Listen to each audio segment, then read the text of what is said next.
You're watching The Whole Living Show on Trajectory TV. 5 years ago, the Power of We Symposium was created to provide a platform for kids from all sectors where they could have a safe and comfortable environment in which to share both their joys and concerns. The Power of We Symposium is proud to have served over 250 kids throughout Romania when we took our mission global back in May of 2023. Now, 2 teams of amazing volunteers from both the U.S. and Romania embarked on an 8-day Legacy of Hope tour, bringing encouragement and hope to not only the kids of Romania, but also the adults who support them, and also to over 100 kids here in the U.S. who contributed handwritten letters of hope to our Romania mission of 2023. Now, this year, we are proud to provide this opportunity yet again in October, and we are super excited to up our game. New venue, 750 kids this time, and we want to see you there. We're looking forward to meeting you in person at this year's event, which promises, as always, incredible speakers, amazing content, and of course, some of the greatest kids on the planet. So, mark your calendars for October 24th, and we'll see you here in Chicagoland for the Power of We Symposium 2024. This year's theme is Always Together, Never Alone. Tickets are available now on Eventbrite or at powerofwesymposium.com.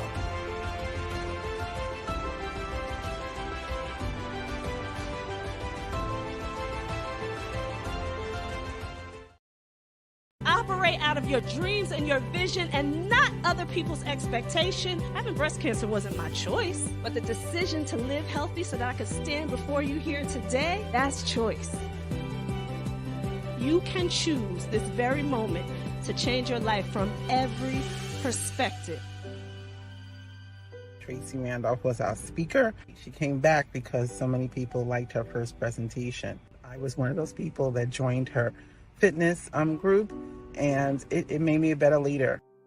I grew up in a community, but they had limiting beliefs on what a little black girl could do. Everything that you do in this life is a choice. I choose to live healthy.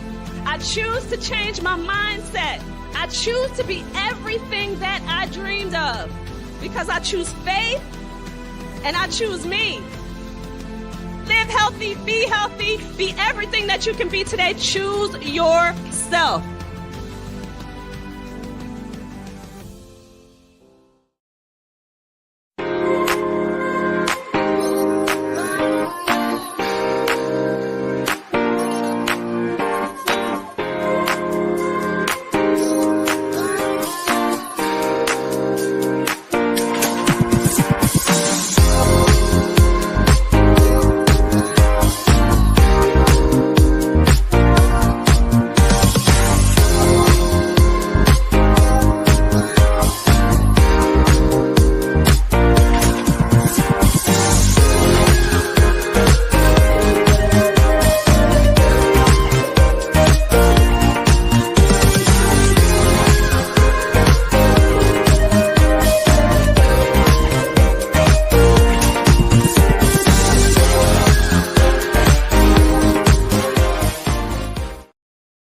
Hello, everyone. As always, I am jamming in the back to that show opener because I love the music. It's so happy and it's so fun. So I'm always in the back like boom, bow, bow.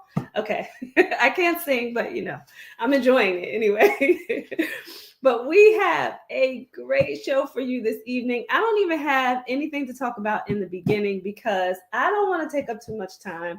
My guest that is waiting backstage, she is absolutely amazing, just a light, and we want to get into the conversation. So let me introduce her, and I want, after I introduce her, for everyone to give her a virtual, really big round of applause before we bring her in. Her name is Martha Glory and Kartaoui. And if I'm pronouncing your last name, Martha, wrong, you just correct me when you come on stage. She is a resilient and courageous warrior who has transformed her life from being a cult survivor to becoming an influential voice and leader in the wellness industry. As the owner of PIC Wellness LLC, she is dedicated to helping others achieve their best overall holistic health, mind, body, and spirit. So you already know when we spoke, we were just aligned because that's what this show is about. It's about focusing on holistic wellness, mind, body, and spirit. Martha is also an Amazon best-selling international author, a dynamic speaker, and I have her book right here, so I got to show it off, you guys. She's a dynamic speaker, a life visionary, and a skilled healing workshop facilitator. Her unique blend of professional training, personal experience, and spiritual wisdom enables her to walk alongside survivors and support profound warrior transformations. And we're going to talk about that, how to transform your life. Her own healing journey and insights inspire, making her a beacon of hope and inspiration. Martha is dedicated to assisting individuals seeking to reclaim their lives in order to thrive in their own journey towards self-discovery and divine fulfillment. I absolutely love her bio, and it just speaks really a lot to who she really is. And you'll see what I mean when we bring her in. But let's give her a virtual round of applause. Woo! Everybody, welcome, Martha. Hello, Tracy. Hi. Thank you so much. I appreciate that. I feel the energy. I feel the applause. It's amazing. Thank you. Yes, you are absolutely welcome. I'm so blessed to have you here, for sure. I was blessed by our initial conversation. So you guys, for those who don't know, we're both in the same state. Yes, we are. North Carolina. My new sister and neighbor here, and we're gonna find time at some point to get together. Yes, we absolutely do. We absolutely do. And I know I already know just from, the bubbly, beautiful personality that you have, that we're just going to have a good time when we meet. Absolutely. I can't wait to give you a big old hug. Yes, me too. Me too. So everyone out there, Martha is everything that, we read in her bio and so much more. So I want to ask you to start off just by telling a little bit more about yourself before we get into the story, because you have just an amazing story, and just your own transformation speaks volumes. But tell everybody a little bit about maybe something that wasn't in your bio that you want to share. That I'm a work in progress, right? And this is a journey, not a destination. And I've been at this for almost 20 years. I've been freed from the captivity of the cult, but it's only been probably the last 7 years, I would say, that I've really found myself. And that's the journey that this is, the uncovering, the re-identifying, all of those things. It took a long time. Mm-hmm. Your journey doesn't have to take that long, but I had to find my own tools. I had to find, like this type of trauma and this type of abuse. It's not fixed by a pill. It's not fixed by talk therapy. At least it wasn't for me. And so I had to navigate my own way, and I had to find my own way. So it's only been like the last 7 years where I'm finally like, no, this is who God created me to be. And I love who looks back at me in the mirror. I love who I get to see when I'm doing a show like this. And I'm like, hey, I know her. That's Martha Kartaoui. Kartaoui. Okay. Thank you. Thank you for saying your last name too. Nobody ever gets it right. I don't take it personally at all. I said Kartaoui, but I love it. Okay, Kartaoui. Well, I have to show this. I have to show your book. And the reason why I wanted to show it right now is because you said something. You said 7 years. It took you 7 years to really come to this person where you're like, you know what? I love who I'm looking at in the mirror. And this book is coming off of that, right? That 7-year journey that you've taken. And how significant is that to think about the number 7, right? The number 7, right? Yeah. And be able to write this book and have some real transformation after a 7-year journey. So talk a little bit about what it took for you to transform yourself within that 7-year time period. So it's been the last 7 years where I finally feel like I know myself, but it was 13 years before that of the struggle bus, of just trying to exist, of just trying to recreate a life outside of the cult, of just trying to just do life, right? I got married and the children, and, you know, had a really good job and worked really hard and climbed the corporate ladder and all the things, but I was empty. And my past was chasing me and chasing me. And then my physical body starts breaking down. And then my mental, emotional body starts breaking down. And finally, all the things happened at the same time where my life just imploded. And finally I was like, I've got to start paying attention. Something's awry. And so during that, I would say it took me a good 5 years to even start thinking about looking inward. And then it's just been this gradual journey until this last 7 years where I'm like, no, I'm owning who I am. I like who I am. And even within the last 7 years, I've grown immensely, because now I'm taking the steps in my life, like leaving corporate, like really owning my health, like, you know, finally talking about my story. You know, I was so scared for so long, and kept in the clutches of the cult because I was scared something would happen to my sister, who's still there, if I went public, if I talked about it, right? And so I've only started talking public about it in the last 2 years. So like there's so many like kind of points where the healing just keeps on and getting deeper, and really I'm investing in myself, and I'm investing in my future, and I'm investing in my testimony, you know, every single day. But no, I've been out 20 years in December, and this has been a journey. Yeah. Wow. And there's so much there. Before I ask the question that I wanted to ask, how significant too is it that you decided to take a holistic approach too, right? Like you just said, you named some things. You like, I started taking control of my health. I left corporate America. So I'm sure you reduced stress, right? And then to be able to release by speaking about it. Like, I love how you just decided, let me just bring this all in. Let me reel it all in and be able to heal from all different facets of my life. Yeah. So talk about that flicker, whatever that was, that said, you know what, in this 13-year span, I've had enough of not being happy or not being satisfied with who I am. Talk about what started that, what sparked it. Yeah. So I would say around 5 years out, I'm a therapeutic massage therapist. And I was in a continuing education class, and they talked about somatics, and they talked about how we store trauma on a cellular level.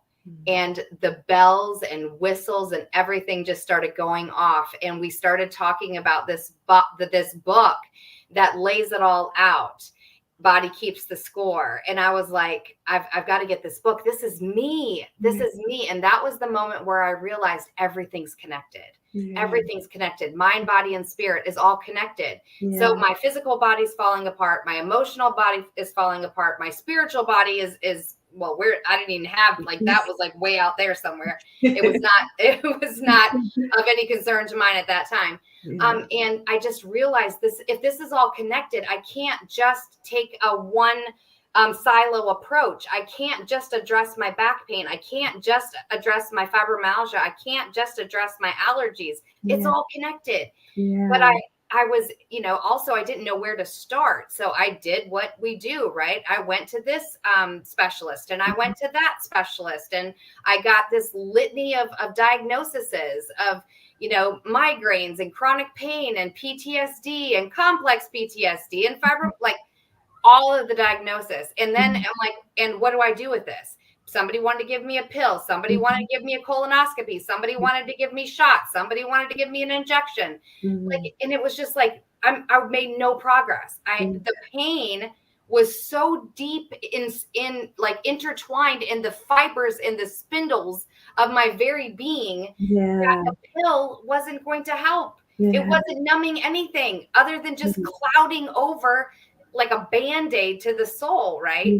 And so I started realizing that I had to be the advocate for myself. I had to step away from the Western medicine and say, okay, how do I get inside? How do I get to the real pain? And when I started doing my own research, and Body Keeps the Score was a really good starting point for me, although it was crazy heavy at the time because this was all new territory for me. And that's a heavy book if you've ever read it.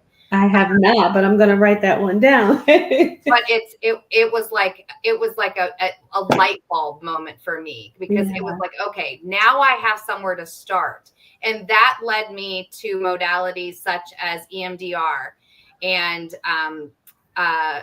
brain spotting and neurofeedback and biofeedback and Reiki and all these different modalities, holistic modalities, right? That didn't include taking a pill, didn't include, shots or injections or those types of things. And that was truly when I started to tap into who I was and who I was created to be. And the cool thing is as I was starting to go inward and heal the inward trauma, my outward body started reflecting that healing.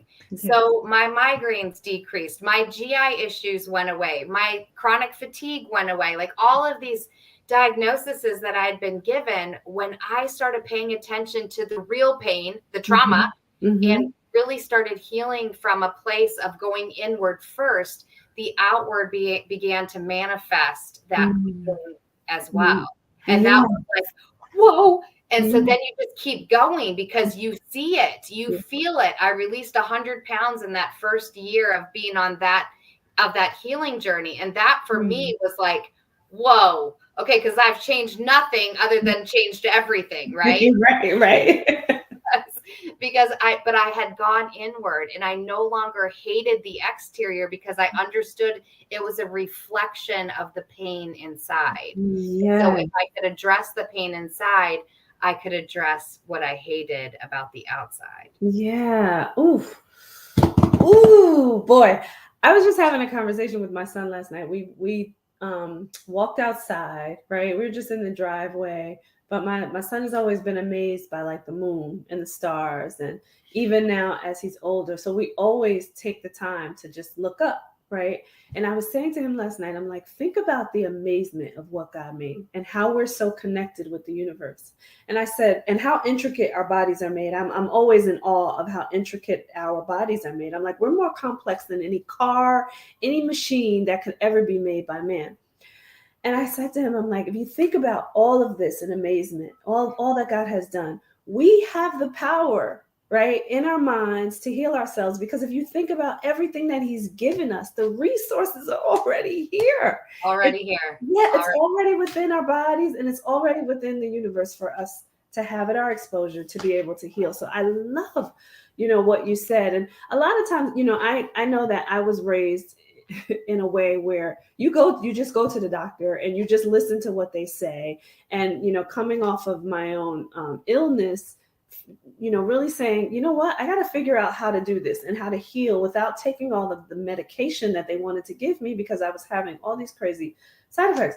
But it's just what you choose to do on the inside is what you were saying. Is what you choose to do on the inside that now reflects outwardly. So I love that you were talking about that. I know you mentioned cults several times, but we didn't really tell it, right?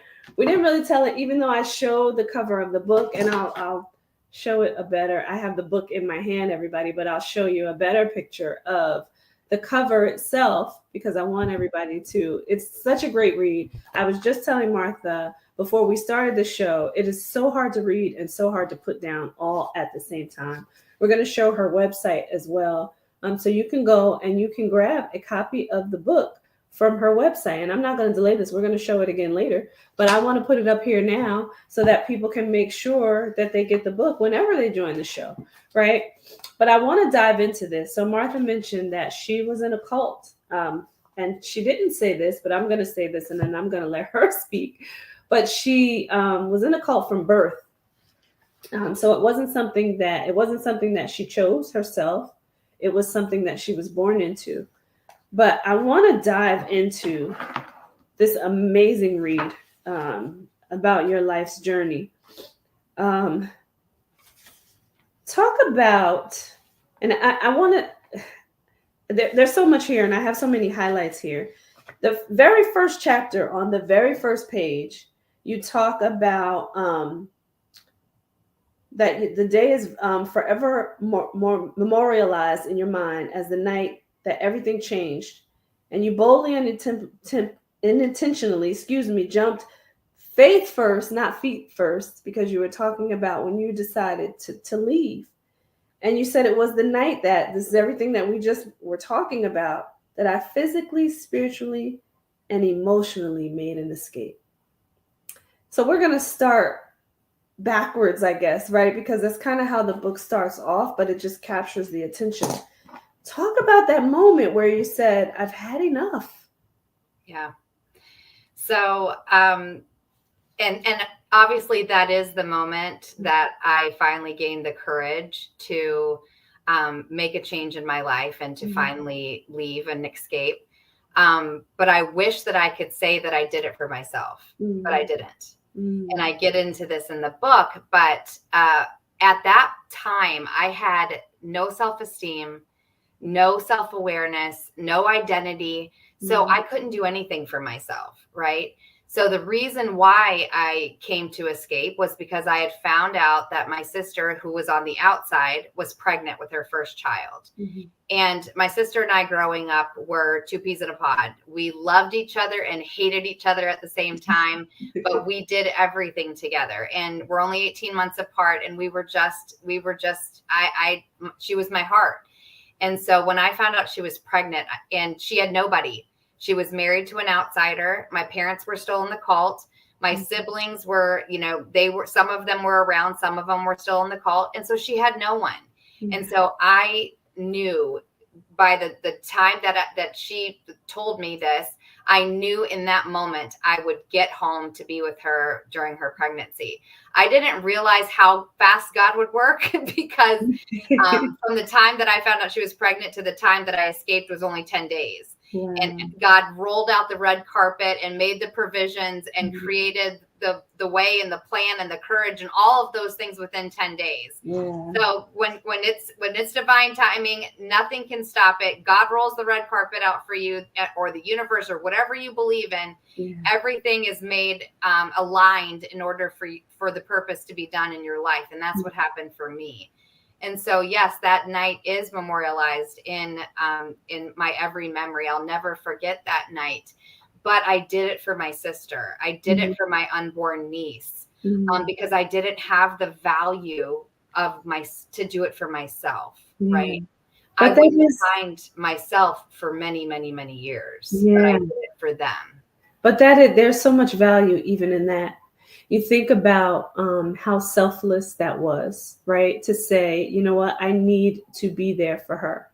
And for whatever reason, right? And God put that on your heart because that was the moment that he knew that you were supposed to leave and go be there for her.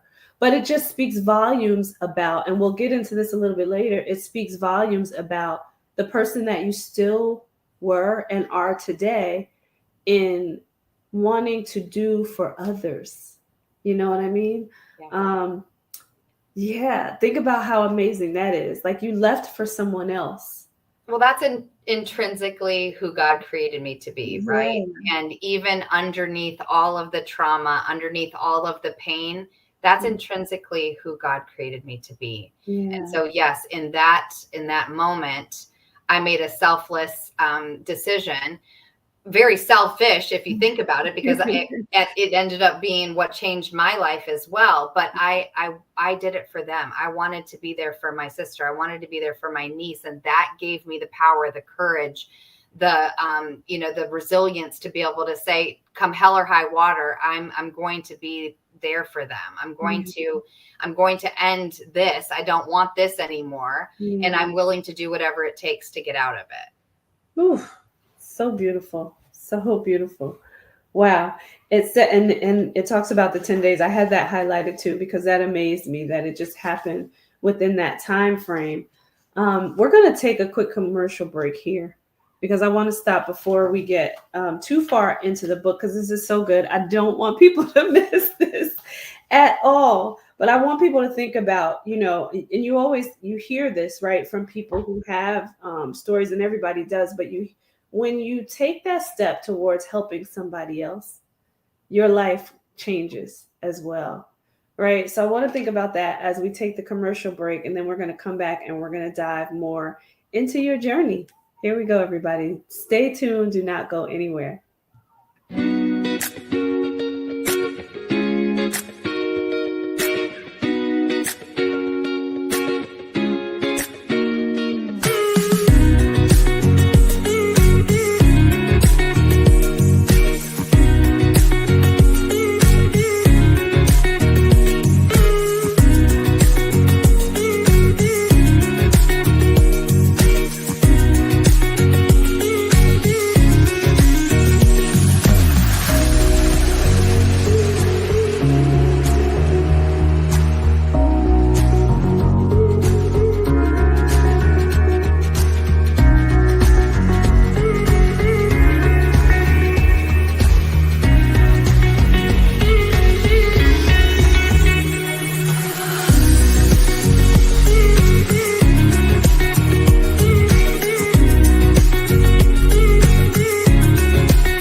Hello, everybody, and welcome back. We are here with Martha Kartaoui. Did I say that? Kartaoui. Oh, come on. I'm going to get this right. I'm going to get this right, my friend. I'm definitely going to get it right. Martha Kartaoui, everyone. Beautiful soul that she is. We are here, and we are talking about her amazing life journey. I wanted to go back into the book again in the beginning as well. You talk about Cult Man, the leader of the cult, and you describe him as like he's godlike because we were taught that he was our intercessor. And I was thinking, of all my years of like just going to church and connected with God, we don't need an intercessor, right? We have that special relationship with God all on our own, but just to think about a person who puts themselves in the middle of that, and there's nothing wrong with people teaching and all of that and communing, right? But it's just the way you described it. And you said we confided all things in him, and then he would take them to God for us. Our relationship was with him, not with God. Talk about what that felt like for you. Yeah, so you have to remember that I knew nothing else. I was born into it. So I didn't know what regular people did. I didn't know what regular churches felt like, right? Like this was all I knew. Yeah. So you don't know what you don't know until you find out you don't know it, right? Yeah. Now looking back and being free for the last 20 years or almost 20 years, of course I'm like, what were we thinking, right? But I didn't have that reference. I didn't have that perspective because it was all I knew. My parents had lives before the cult, and yet they still allowed it to happen as well, right? Mm-hmm. So it just goes to show the amount of control and manipulation and brainwashing that he had the ability to do in order to create that status, right? And so, yeah, it just goes to show how deeply he was intertwined in all of our lives. Yeah. Yeah. And you talked about too, like before mentioning that you knew you were different. You just didn't really know how. So when I think about, going further in your story, when you got to the point where you started to rebel, I think that was where you started to recognize I am different. Right. And I don't know if I want to be here or not. I don't know if this place is right for me. Though when you, as you mentioned, when you're born into it, it's what you know. Right. Talk about maybe the if you had this, right, a struggle of kind of the back and forth, like, because in one part you described, and we're going to get into that part of your story too, but in one part you described when you were rebelling, feeling like you needed to be cleansed. Right. Talk about that push and pull. Yeah, there was an ongoing dichotomy of clashing worlds, Yeah. because nobody from the inside the cult knew about my outside of the cult world, and nobody on the outside of the cult knew about my inside of the cult world. And so my worlds were constantly clashing, right? When I became a teenager, I wanted to fit in. I went to public school. I wanted to fit in with my friends.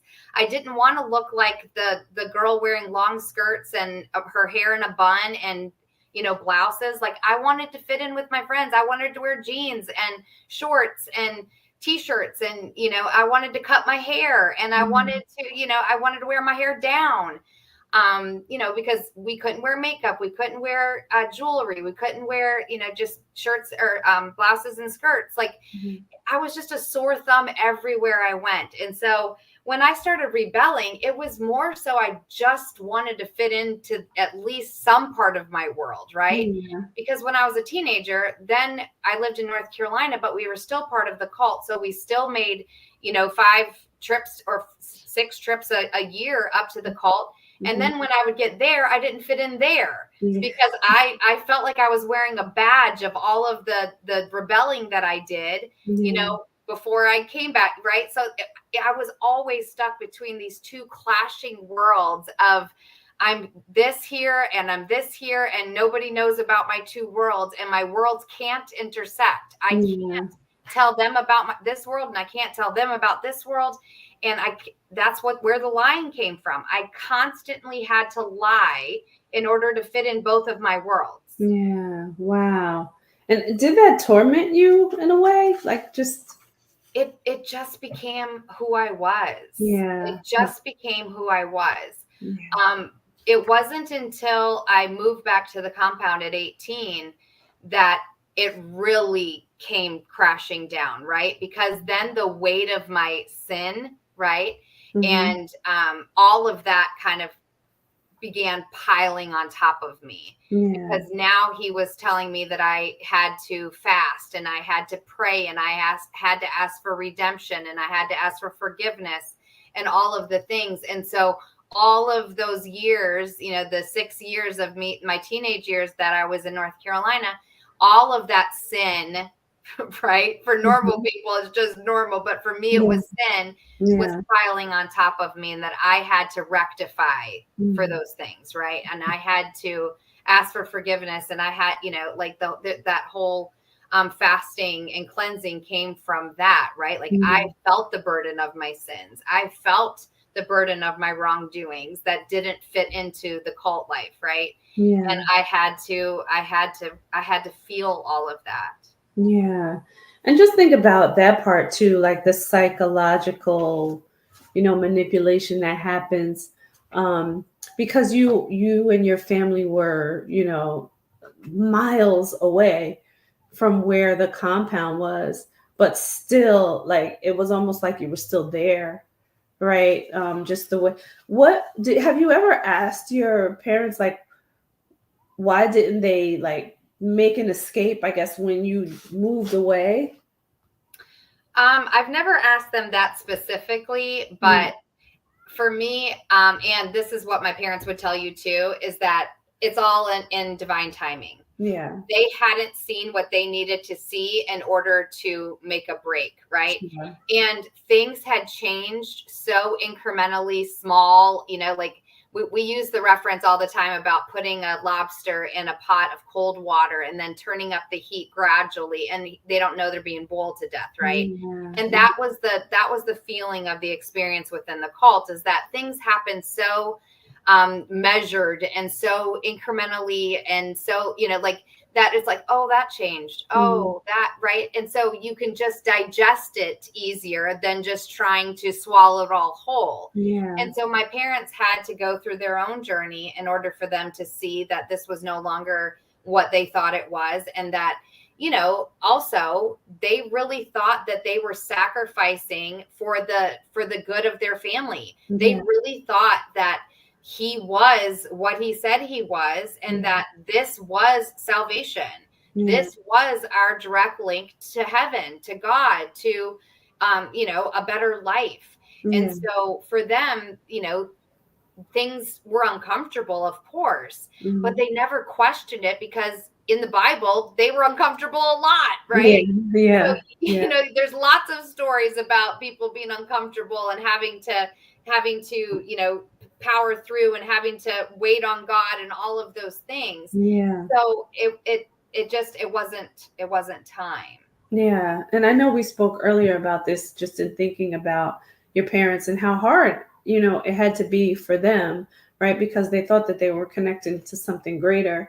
And, you know, for anyone who has faith in something, right, you can identify with that. Like you want to be better, right? You want to live a better life, understanding that challenges will come, right? So you take, sorry, there's like a little gnat in here, everyone, but understanding that you'll take the challenges as they come, right? And thinking, oh my goodness, well, if Jesus endured, right, why can't I? Right. So I so understand that and applaud them too for being able to move on once they got a revelation. I'll put it that way. Right. I want to talk about some things, and then we're going to shift gears a little bit. But I wanted to just talk about just for things for people to be aware of, right? Because listen, this can happen to anybody, born into or someone who decides, like your parents, that they want something greater, right? So I want people to kind of be able to recognize some behaviors that, you know, maybe could raise red flags for them to look out for, because there's so much in this book where Cult Man, right, was psychologically playing on everyone who was a part of this cult. You talked about things like going to meetings and having to sit there for hours without being able to move and go to the bathroom and sitting on your knees. And you think about what that plays on people, and then even having to walk, you know, a certain distance to get to the bathroom and wait online. And I mean, there's just so much here. What would you want to tell people to kind of look out for when it comes to, you know, being able to connect to something greater, but things to look out for that are not necessarily good for any individual? Right. My journey, right, is a very personal one, right? And I have found my faith again, obviously. And my faith is very personal. And so when I talk about what to look out for when there's a cult or a cult leader or any of those things, I talk about isolation. If they want to isolate you from other people, whether that's friends, whether that's family, whether that's your spouse, that's not good. If they are controlling the way that you eat, the way that you sleep, the way that you go to the bathroom, any of the things that they're trying to control, that's not good. If they're trying to tell you that they are something that you doesn't feel good to you, right? Telling you that they're God, or telling you that they're an intercessor, or telling you that they're the son of, or that you're a prophet, or any of those things, and it doesn't resonate, it doesn't feel good, trust your gut, right? And you know, the last thing would be is that trust that you know what you need, right? And the problem is so often we get caught in this thing of wanting something that's bigger than us, wanting something that's better than us, and going to, you know, such lengths in order to get that, find that, feel that, right? But really, when we are at peace with who we are, these types of things can't happen to us, right? And also, I really want to emphasize that it's not just a cult that these things can happen in. These things happen in marriages. These things happen in corporations. These things happen in support groups.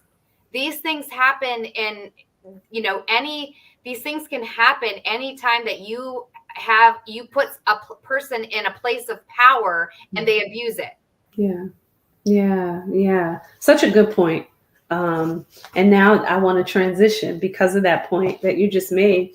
Talk about now how you start to make a transformation. And I know you talked earlier about going inside, but when you think about, you know, if someone is listening here and they're, you know, thinking about coming to you to say, I need to change my life because I'm in this position where somebody has me bound, right? Something or someone has me bound. where would you tell them to start? For me, my first like real epiphany after I started the healing journey and started going inside and all of those things is I had to reconcile that I was not defined by the things that I had experienced. Yeah. I was not defined by the cult. I was not defined by the sexual trauma that I had experienced, or the emotional, or the spiritual, or the verbal, right? I wasn't defined by those things. And so those things no longer could hold me captive in their grip. I set my own self free. And when I set my own self free from that, that was what led to me being able to forgive myself, for me to be able to forgive my parents, for me to be able to forgive Cult Man, right? Because you don't forgive someone because they deserve forgiveness. You forgive someone because you need peace. Yes. You forgive someone because you need to let yourself off the hook. You need to allow yourself to be changed, and you need to allow yourself to be free of that burden, of that pain, of that trauma, of dragging that brick or that rock along behind you, of unforgiveness, of anger, of hurt, of pain, of all of those things. Yeah. I had to cut those chains, break those chains, and walk in that forgiveness. But I had to start with understanding I wasn't defined by those things that had happened to me. I was starting over with a clean slate. Who does God say I am? Who does Martha say she is when she looks in the mirror? Right? Yeah. And when you realize that, and when you realize the power in that, of understanding that you're not defined by the past, and I'm not defined by the future, because I don't know what the future holds. I know that my future looks bright. I'm not defined by that either, right? Yeah. I'm defined by this moment. This is the only moment that defines me. This moment. Oh, we just missed it. Now it's this one. Now it's like this is the moments are what define me now. Yeah. And what I'm doing with that defines me now. Yeah. But the past has no place, right? I obviously it always is part of my story and part of my testimony, but it doesn't define me. Yeah. And I have forgiven, I have moved through, I have healed through, I have elevated above. And now it no longer has its grip on me, mind, body, or spirit. Yes. Amen. Oh boy, I gotta, you said, set yourself free. I love that. You get to redefine yourself, people. I have this little sticky right here. I don't know if you can see it. It's hard to see. But this sticky says, die to yourself today. And I just look at that every day. So it's here. It's visible in front of me. Because, for everything that you said, you get to redefine yourself. And I loved how you talked about, those bricks or those chains or those rocks that you're carrying. You don't need them. They're not really yours anymore, right? Like, I love that. But I love that statement, set yourself free, because we really do have the power to do that. So talk about a little bit more about the healing journey and some of the modalities that you mentioned earlier that you started to use that have helped you. Right. So the journey all happened in stages, right? So after I had this somatic class and realized that everything was connected and I had to go in first, some of the things that really helped me go inward were biofeedback, neurofeedback, EMDR. And then once I'm going to stop you for 1 second there. I'm just going to say, explain them a little bit for people who don't know what they are. So EMDR is eye movement therapy. So it's basically resensitization therapy. And what it does is they hook you up to these electrodes, and then they give you prompts, and it's basically rewiring your nervous system, your brain, helping to rewire and help you to react to certain traumas in a different way, in a way that is more productive, right? Because when you've been through the types of trauma that I have, or any kind of trauma, right, you are constantly in a state of fight or flight. So my nervous system was completely out of whack. My nervous system was constantly in a state of fight or flight. I didn't know how to not be in a state of fight or flight, because literally for 25 years I ran. And then when I got out, I kept running because I didn't know how to do anything else. So I ran from myself. I ran from my pain. I ran from my past. I ran from my trauma. I just kept running because it was the only thing I knew how to do. And everything's energy, and we create, even if we don't want to create, we continue to create the same thing. So these therapies help you to break that cycle, to recreate something else that's more productive, right? To recreate the neural pathways that allow for healing, allow for you to go inward. So yes, we had to chip away with some of these therapies at the trauma, but it was more of how I viewed myself in the trauma that had to change. I had to separate myself from the trauma while also being able to say, yes, those are part of me, and I'm emotionally attached to those, but I can detach using some of these modalities, right? Same thing with EMDR. It's just using your eye movements to connect the neural pathways to allow for a deeper healing. And without getting too sciencey on you, but so there was lots of years of that, of being able to just tap back in and be able to sit with my trauma without having an explosion, without having a nervous breakdown or an emotional unraveling, right? Because that's what happened to me when I first went to my first talk therapist, when I finally got the courage to do that.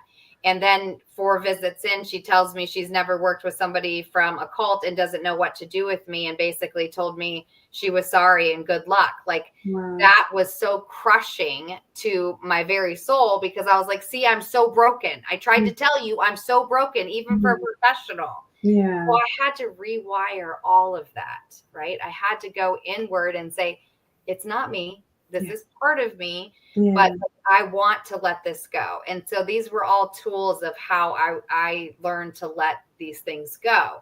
And then there was things like craniosacral therapy, which really helps you to balance your nervous system in a very gentle way, where the therapist touches your body in certain different ways and asks you certain questions and just holds space for you and holds your body in certain safe and ways to help balance the cerebral fluid in your spinal column. It's those gentle therapies that really helped me to be able to work through the deep, deep, deep pain that I had felt for years. But also, as I healed the inner pain, the outer pain started to be relieved as well. And then, there was things like I signed up for a triathlon early on as I first started into this journey, because I needed somewhere to put this energy. Because I was learning now that I couldn't stay in fight or flight. I had to calm my nervous system, but my nervous system was like, what are you trying to do? No. And so I needed somewhere productive to put that energy. So I signed up for a triathlon because I needed somewhere to put healthy energy. So I was swimming, I was biking, I was running for months. But that also, I found a new peace in that, right? Because when I was concentrating on training, I was thinking about my trauma. I wasn't stuck in that place, right? And so I was like, oh, this feels good. And then you get the adrenaline rushes, and in a healthy way, not just in your nervous system is freaking out type of way, right? And so you're like, oh, this feels good, and this is healthy. Okay, cool. And then I saw my body changing because I was releasing weight, and so it was all these things that I was doing kind of simultaneously to continue to just take steps forward. And continuing to go back, right? Like you always had to go back in first in order to come out. And I was continuing to peel the layers to free myself. Yeah. That's what it was. It was peeling the layers to free myself. I always talk about an onion or an artichoke, where you have to literally peel the layers in order to get into the heart. Yeah. To who you truly are and who do you really identify as. Yeah.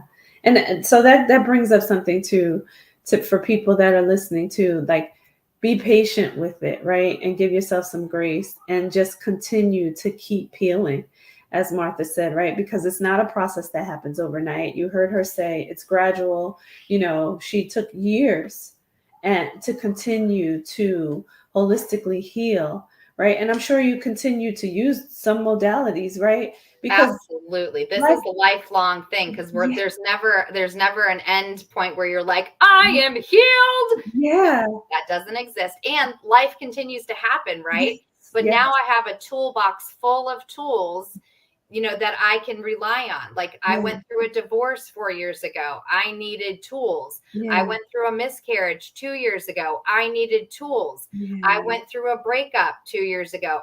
Right. So all these things that have continued to happen in your life, even though, right, you're working on yourself consistently for a decade, all those things, life still is going to happen. But now I have the tools to cope, so that I don't put them in a rock bag behind me and have to drag them around. Yeah, it just never stops. I mean, I can remember, having breast cancer and changing my lifestyle and noting that I have to continue this because I don't want, something to happen again. I don't want cancer. I don't want any illness, right? Because as I started learning more about the body and what things do to it, it's like I have to continue the process. So for everyone out there that's listening, right, just start to peel, like she said, gradually, and just continue. It becomes a part of your lifestyle. Healing is something that you should consider doing on a regular basis, right? To continue to deal with whatever life is throwing at you, because it will, right? It just will. I want to show your book cover again and your website so people can go and get the book. This book is, what a read. I'm telling you, like I said earlier today, it's hard to read and hard to put down. You just want to know more and you want to go deeper. And I had this sense of, I wanted to protect you, like I just wanted to reach out and like pull you out, as I'm reading the book. But here's the cover of the book, everyone. And let me give you the website as well. You can go onto the website at letyourgloryshine.com and get your copy of the book. You will not be disappointed. It's an amazing read, and it's just a special story to read. And I said this to Martha when she came in in backstage, but God bless her, for everything that she's went through before this light that she is right now, and purpose to really help people. So we have like just a couple of minutes, and I want you to just talk about, the places where people can reach you for people who are looking for assistance in some way. Yeah. So you can find me on social media. You can find me at my website. What I'm doing with this now is just bringing light to everything that I get to do, right? Mm-hmm. I'm mentoring, I'm coaching, I'm speaking. I hold retreats and facilitate retreats for trauma. And these are all just, I feel so lucky that I get to do this, and it doesn't feel like a job, as you and I talked about the first time we got on here. Like, this doesn't feel, I feel so grateful that I get to do these things, and I get to help others, and teach tools that I learned that help me through this healing process. And now I get to give back, and I get to help other people to do that. It feels so purposeful that I get to do this now. And I'm 45 years old, and this next half of my life is going to be the best half of my life, right? Mm-hmm. Because I get to be in His glory, and I get to give away everything that I have learned and that I've struggled through in order to continue to create my testimony. Yeah. So I feel very humbled and very grateful that this is my life. Yeah. Amen. Amen. This was so great. You'll have to come back. Anytime you're doing a retreat or anything, just let me know so we can put it out there, because I think this is special, and people need healing from so many different things that happen in life. So everyone out there, I'm going to put the website up again because I just want you to connect with Martha and go get her book. Please go get her book. Read this book. I'm telling you, you will not want to put it down. Read her book, get her book. We love you, Martha. I thank you so much for being here, for being so transparent and so helpful, because this was amazing on helping people heal. And, connect with her, everyone out there. You saw, I'm going to put her links on our Facebook page, so you can just click on her links right from the Facebook page. All right. We love you. I will see everyone out there next week. We will be here again at 7 p.m. And we have got a special guest coming on, also talking about a healing retreat. We're doing a lot of healing this year, but she's doing a healing retreat in Machu Picchu. So stay tuned. Make sure that you join us next week at 7 p.m. Take care, everyone.